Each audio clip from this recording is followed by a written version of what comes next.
Welcome to the League of Women Voters Anoka Blaine Coon Rapids Area Forum for candidates in the November 7th special election for Columbia Heights Public Schools School Board. Thanks to the candidates, those who submitted questions, the facility managers, and the viewing audience for making this event possible. The forum is being recorded by North Metro TV for multiple showings. Thank you, North Metro TV, for your video production. Editing is only authorized for official media excerpts. Edited clips of candidate forums may not be used for partisan political purposes. I'm Sandy Connor, and I will moderate this forum. I am a member of the League of Women Voters, Anoka Blaine Coon Rapids area, the sponsors of this forum. I live in the Spring Lake Park School District, so I can't vote for any candidates in this election.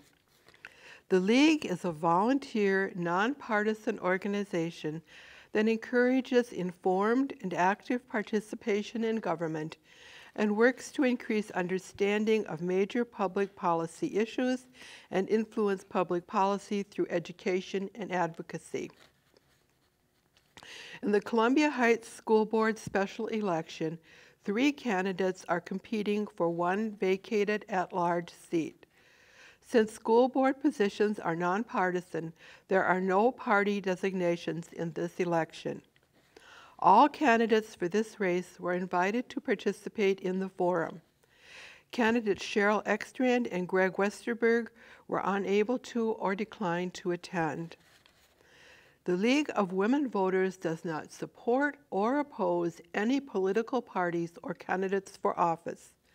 I'm sure all of the candidates care very much who you vote for, but the League does not. The League does hope that each of you will vote. The goal of our forums is to help citizens become informed voters. The candidate and the League are here to provide information. Welcome to Columbia Heights School Board candidate Michelle Petway. In lieu of opening statements, we will begin with 2 questions which were provided to the candidate in advance. This will be followed by questions from the public which were submitted in advance. We will end with a closing statement from the candidate. Our timer will signal the candidate when there are 15 seconds left and when time has ended. Please finish your sentence quickly when the time up signal appears. Time is strictly enforced. For the first 2 questions, answers are limited to 90 seconds. So, candidate Petway, what is your motivation to run for this office, and what experience or knowledge would help you to serve effectively? Thank you to the League of Women Voters for hosting this forum. My motivation is rooted in my passion for education, academic achievement, and creating an equitable learning space for all. I am currently seated on the board, and I would love to keep building the current momentum that we as a unified board have started. I am a mother in the district, a co-lead of an affinity group for families of color at one of our schools, a member of the BIPOC Elected Leaders Network, and I'm heavily involved in our community. In addition to being able to participate in my daughter's education, I am able to occupy spaces that others can't or haven't. This gives me a unique perspective that is often missing at the table, and I want to make sure that those voices are heard. My presence on the board brings diversity and a level of representation that has been lacking. And I believe that all students, including my daughter, should see themselves in individuals like myself in positions of power. To provide the best education, I believe we need to be committed to creating safe, secure schools where every child can thrive. As far as experience and knowledge are concerned, my current position on the board and in-depth training on policies and procedures have prepared me to serve effectively and make informed decisions and dive right into the work from day one. I cultivated strong relationships with our school and the broader community, which gives me access to those voices that are sometimes undervalued and unheard. All of these things ensure academic success of an overall brighter future for our students and ultimately our community. Thank you. What are your goals for the future of Columbia Heights schools? My goal for Columbia Heights is centered on inclusivity and the well-being of our students and community as a whole. I feel that sometimes we can see where we want to be, but have a hard time getting there. I want to commit to building connections or pathways to success for our district. I want to build pathways for better communication within our district. Voices from all corners of communities for our community should be heard and valued, whether it's within our schools, our business community, or with individuals that do not have students in our schools. The schools are a part of the community and not the other way around, and I would love to be involved in more community-engaged conversations. Education is the foundation of our future, and pathways to proper school funding are essential. This includes finding creative solutions that exist outside of traditional government funding, like grants, for example. We need to ensure that our dedicated educators and staff have the proper resources and that our schools are fully staffed so that our learners can achieve academic success. In addition to academic success, I want to focus on building pathways to better understanding and nurturing the entire student. Emotional well-being is just as important as cognitive development, and we need to promote the benefits of mental health awareness and accommodation and reduce the stigmas associated with it. A more holistic approach to education can help our students grow into well-rounded, empathetic individuals who contribute positively to our community. Thank you, Candidate Petway. I will now ask the candidate to respond to questions submitted by the public via our website. Responses are limited to 1 minute. So to start on a positive note, what are 2 things the Columbia Heights School District is currently doing well, and what are 2 areas for improvement? I think that we are very diverse, and I think that we're very inclusive when it comes to our demographic and our students and staff. I think that us having certain staff who can identify with our students and they can have that one special person in the school makes us a little different than some places. I also love that we have a focus on literacy that has been there, but we're also expanding on it. And I think that that will help everybody as we transition into different legislative moves that are happening. We could work more on mental health awareness, I believe. I think that we are good at it, but we still need to hone in on what we can do to help our students better. I also want to make sure that we are being equitable in our learning. So we still need more funding so that we can get the proper staffing for our schools. I feel like that pretty much covers the 2. What are your areas of concern regarding student achievement in the Columbia Heights School District? My first concern, I guess, is, like I said before, making sure that we have that one special person in the school that every child can connect with and have a safe space. I want every child to have that learning space that will help them achieve their goals. And if they don't feel safe and secure, then they'll have a hard time retaining information and being comfortable in their learning environment. So this leads back to funding, where we need to have the staff in our schools to help our students achieve their goals. Should students who are participating in sports and extracurricular activities be expected to demonstrate a commitment to academics by maintaining an agreed-upon grade point average? I believe that we are in school to learn, first and foremost. Having said that, I do believe that academics and extracurricular activities are important because they do help to create a well-rounded student. I would agree that there should be a grade that should be achieved so that they can participate in the sports. I think that it will drive them to want to achieve their academic goals as well as be a part of their social circle at school. What is your stance on standardized testing, and how do you believe it should be used in evaluating student performance? I believe that there are all types of testing. They're just ways to track progress, right? So I feel that they should be used to see how growth has been made. It shouldn't be the end all because everyone learns differently and achieves at different points. But I think that using those to see where we were, where we are, and where we've come from will help us to create a better curriculum and different policies for our students so that we can do better. And here's a chance to follow up on something that you mentioned in your opening statements earlier. What steps would you take to address the mental health and well-being of students? Well, which we are doing already. We have social workers. I think that we should have more. We used to have deans in our schools that helped a lot with the emotional well-being of our students, and unfortunately, those positions got cut because of funding.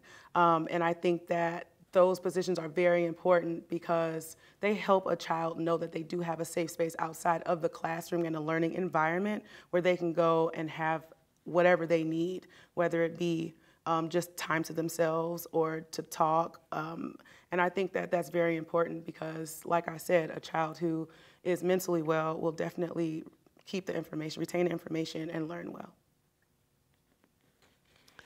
What strategies would you implement to recruit and retain high-quality teachers in the Columbia Heights School District?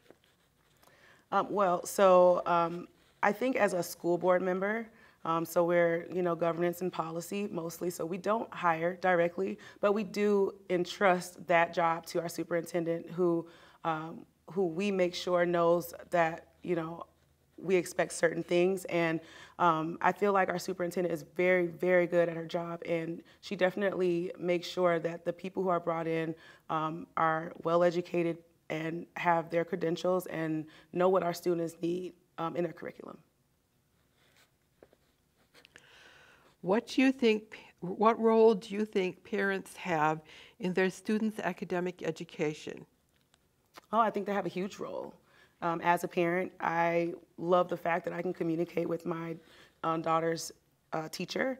If she needs extra help, I can ask for extra help. I think that there are ways that our parents contribute as far as their suggestions. I am the leader of the Families of Color group at one of our schools, and those parents have concerns, and we want to listen to those concerns because who knows better what they need for their students than them.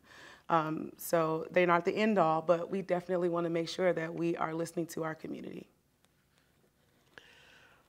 What should Columbia Heights School District be doing to ensure the safety of students and staff? So there's a few parts to that. I love this question. I care about our students' safety, and I think that we have done that by having safe buildings, so entryways, things like that. If we're talking physical, safety, and different policies and procedures in place. I think that there is more to that question, though, as far as safety, because a lot of things come from that mental health awareness, like I was saying, and a lot of students who don't have those resources don't know why they're doing what they're doing and how it can be helped. So again, back to the social workers and the people who could help these students be more aware of their own behaviors, which most times cause an unsafe situation.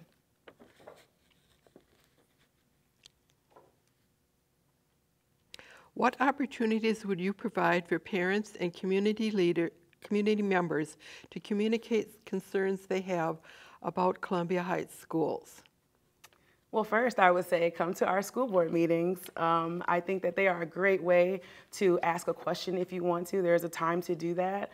And I think that there are other ways as far as other community members who may not have, children in the schools. I think that they could definitely use better communication from us. We could start, a website or email, something like that to put out to the public so that they can know that, they are part of our school district as well, not just the schools, but the school district. Teachers, students, parents, and community members all have a stake in education. How would you work to balance the different needs and concerns of all of these groups? So like I was saying, I'd love to build those pathways to those things. I think that a community as a whole includes everyone, right? So the school, the community members, the business community, we all have a stake in this. And I think that we should definitely work on having more collaborative conversations with city officials and school district, officials and community members. Events can be put on and different things to help with that, the coming together of things. How would you handle public criticism or pressure from interest groups? I like to keep my focus on what is important, which is our students and their education. I feel like anything extra is just extra. So I think that keeping the focus helps to keep the extra out. How would you make decisions on proposed budget items submitted to the school board? Well, as far as making those decisions as a board, we would do that together. I think that anything can be brought to the table. Whether individually we think it's reasonable or not doesn't matter. It's what the concerns are of our community and what we can, come together with as a board on decisions. Okay, and we'll close with a fun question. Yay. If you had all the money and authority you need, what one thing would you do to improve Columbia Heights schools? Well, I think that at the risk of repetition and being a little redundant, I would definitely hire more staff for our teachers. We need aides, we need English learner teachers for our students who are English learners. We need those social workers. We need a lot of staff in our schools to help our students, just deal with the day and be successful. Thank you, Candidate Petway. I will now ask the candidate Petway will now have 1 minute for a closing statement. Thank you.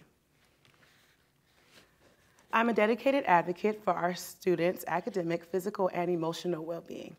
Our children are our future, and their success and happiness matter deeply to me. I have experience that matters as a current member on the board. Beyond that, I have a personal stake in the decisions that are made by the school board because I'm a parent just like many of you. So I know the firsthand concerns and hopes that parents may have for their students. I bring a unique experience as a woman of color. Diversity is our strength, and I'm committed to ensuring that all voices are heard and represented. Lastly, I want to reiterate my belief in a holistic approach to education. It encompasses not just the mind, but also the body and emotional well-being of our students. Our school should be a place where truly all belong and all succeed, and I am dedicated to making that a reality. I ask for your vote. Send me back to the school board this year, and together we can continue the important work of ensuring our children's and community's success. Thank you. The League of Women Voters thanks the candidate for speaking to voters about issues and for running for Columbia Heights School Board. Thank you, viewers, and those who submitted questions for your interest in becoming informed voters. As we move through the election season, links to all our local election forums are located at lwvabcmn.org. The school board special election is November 7th. Early voting opens on September 22nd and will continue through November 6th. Anoka County residents can vote early at the Anoka County Elections Office located in the Anoka County Government Center in the city of Anoka. If you need to register to vote or update your registration, you can do that online at mnvotes.org or when you go to vote. You can find information on voting options and find your polling place at mnvotes.org or the Minnesota Secretary of State's website. If you are interested in League of Women Voters, visit our website at lwvabcmn.org. Women and men age 18 and older are welcome to join.